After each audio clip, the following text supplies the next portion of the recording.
Guys, good morning. Welcome sa channel ulit natin, Gis Mechanic. So, meron tayo ditong change oil, Hyundai Ion. Tapos may tulo kasi yung langis. Chichikin natin kung saan nanggagaling yung tulo ni Ion, ano. Pero napakaganda pa na andar ni Hyundai Ion. Bago pala sir ang ano nito, alternator.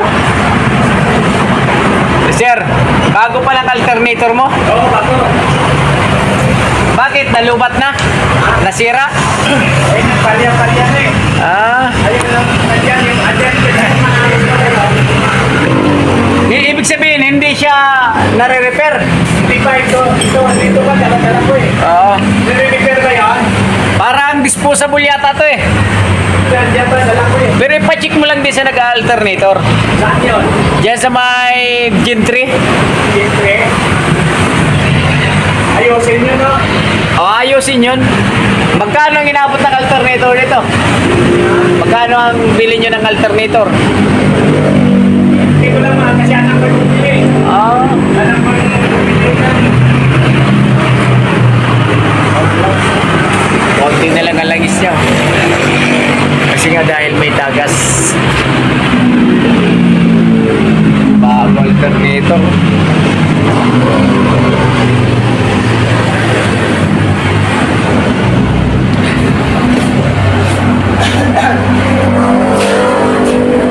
May pananggal ka ba yan niya? May pananggal ka niya?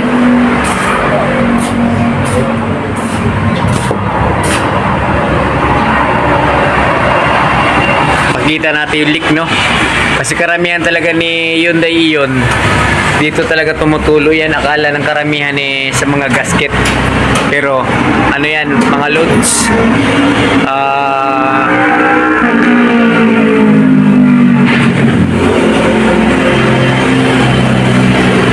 Yung tulo na ito ay isa.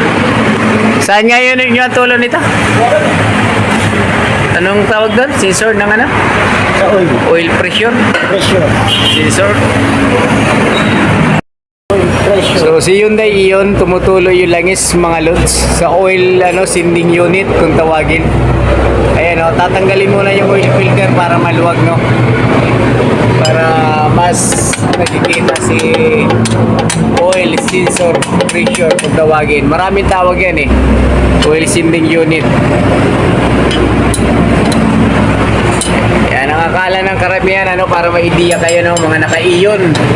Shoutout sa club Ion member. So yan sa mga naka-Ion, no. Pag may tumulo na langis dito sa may harapan, ayan, alam nyo na kung anong yan, bumigay dyan. Oil sending unit. So, diba, ayun, no. Yan, tabi ng oil filter. So, yan. Ang tumutulo, hindi oil filter.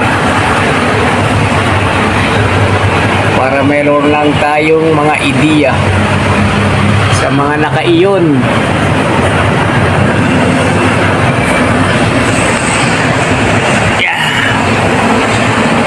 Filter muna tatanggalin, no, bago mo makuha yung oil sending unit kasi napakasikip niyan eh. Pero mo ito exhaust. Tapos yung kamay mo nakikita na sa exhaust. Aray ko po. Pati ako natulungan na. Oil filter. Init. Naduguan na, oh.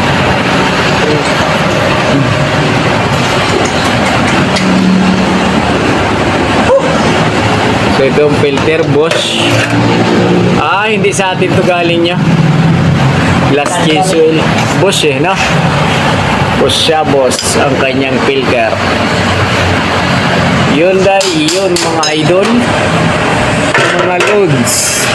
Si Hyundai Ion, wala talaga nilabas na matic, no? Puro manual transmission. Ayun na yung oil sending unit. Ayan, no? Yun. Hindi ba natagas? Di ba sa oil pan?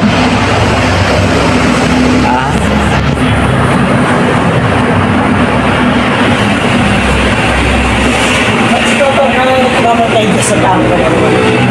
Saan? Lagasin na muna, no? Tapos mamaya titingnan natin kung ano yung itsura nun. So, yun, mga idol, mga loads. Mahirap pihitin yung oil pressure, no? Yung oil sending unit. So, gagawa lang muna natin ng paraan kasi walang mahanap na piyesa. Para naman maibsan yung tulo. Ilalim na ilalim talaga, no? Hirap talaga gawa ng paraan siyon.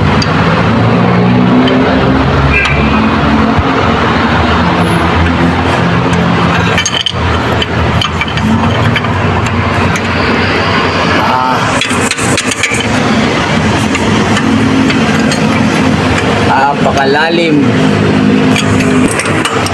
Ayan na, matatanggal na. At babaraduhan na natin ang gloko, ang butas. Na Hyundai Ion pressure.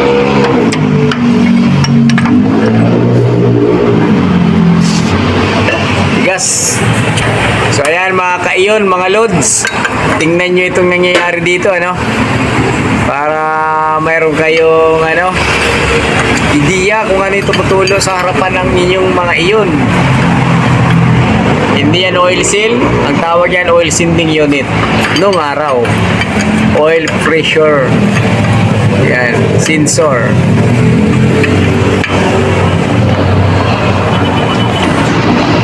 Ayan na, hirap tanggalin. Sus!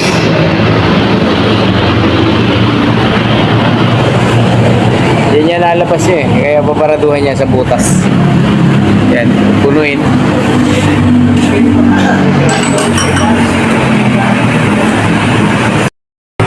So mga loads, ito na yung oil sending unit ng Hyundai Ion, ano. Ginawa na muna natin ang paraan kasi walang makuha na pyesa, ano. Sinaraduhan natin ng Vita Gray sealant. Ayan, ganyan lang ang gagawin yung mga ka-Ion, ano. Pagka tumutulo ng ganito nyo at wala kayong mabili kagad na oil sending unit or oil pressure sensor, ganito lang munang gawin nyo. Napakabilis lang, di ba? Baraduhan nyo na muna ng sealant para hindi lumabas yung langis. So, para magamit nyo yung unit, habang naghahanap kayo ng pyesa. Kasi mahirap hanapin to eh. Ayan, yan. Yung sakit niya. Ayan yung saksakan. Okay. So, ikakabit na. Goma? Oo. Ayan, dinagdagan ko.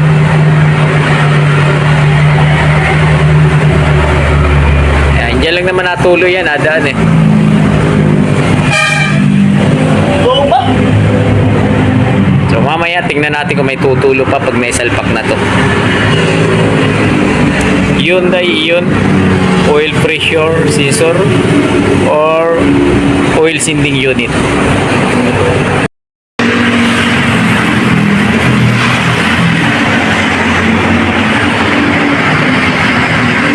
Sinaksak na yung oil sending unit ni Hyundai Ion. Sana maging successful na hindi na siya tutulo, napakalakas, baka maubos ang langis.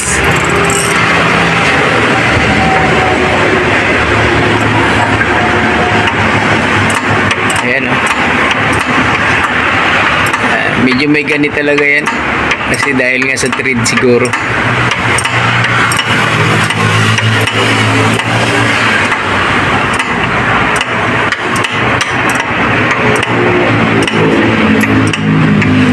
Okay, so mamaya paanda rin na natin yan.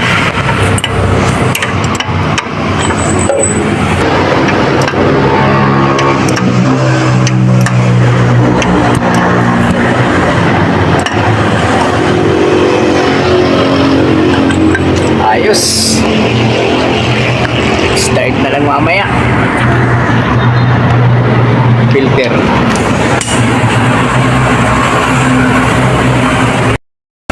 So yan mga loads, sasali na tayo ng langis.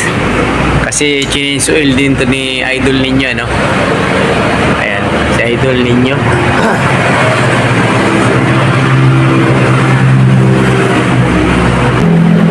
So kung magtatanong kayo no, kung ilang litro ang capacity ni Hyundai Ion, 2.5 liter lang to mga lods. 800cc lang to ang makina nito. So ito na yung pang 2 liters. Ayan, 800cc. Wala kang pagsisisihan kay Ion. Kay Ion, buo ang loob mo. Yung bulsa mo laging puno.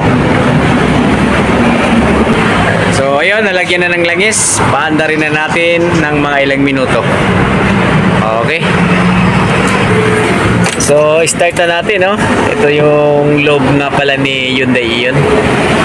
Yung panel board niya. Start!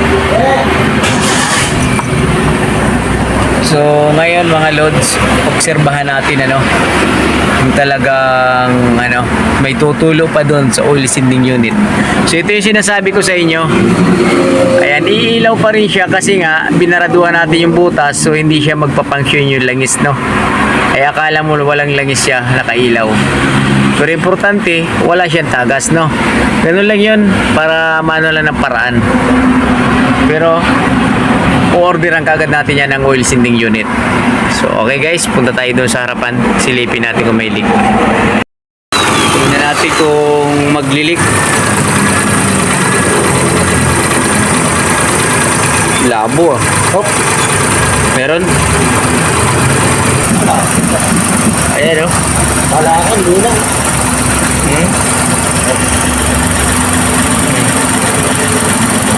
Natin kung may tutulo.